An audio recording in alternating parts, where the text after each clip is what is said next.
दंडवत प्रणाम। महाशिवरात्री निमित्त देवपूजा वंदन करण्यासाठी वांबूर येथील ज्ञानवृद्ध, तपोवृद्ध, वयोवृद्ध, विद्यामार्तंड आचार्य प्रवर श्री मामाजींचं श्री क्षेत्र बेलापूर या ठिकाणी आगमन झालं होतं। महानुभाव संप्रदायामध्ये दोन साधकांची भेट होते।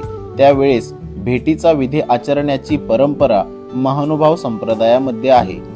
कारण सर्वज्ञ श्री चक्रधर स्वामींनी निरूपण केलेलं आहे की दोन साधक ज्या वेळेस एकमेकांना भेटतात त्यावेळेस साक्षात ईश्वर भेटीचा आनंद आपल्याला अनुभवावयास मिळतो। भेटकाळीच्या विधीचं महत्त्व सर्वज्ञ श्री चक्रधर स्वामींनी आपल्या अमोघ ब्रह्मविद्या शास्त्रामध्ये निरूपण केलेलं आहे।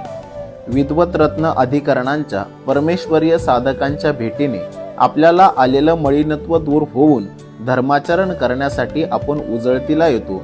धर्माचरण करण्यासाठी आपल्याला एक नवी ऊर्जा प्राप्त होते। तर चला ईश्वर प्राप्ती होण्यासाठी सर्वज्ञांचं अमोघ ब्रह्मविद्या तत्वज्ञान अभ्यासूया। ईश्वरीय साधनवंतांच्या भेटीने ईश्वरानुभूतीचा आनंद घेऊयात आणि सर्वज्ञांच्या विचार प्रणालीनुसार आचरण करूयात। दंडवत प्रणाम।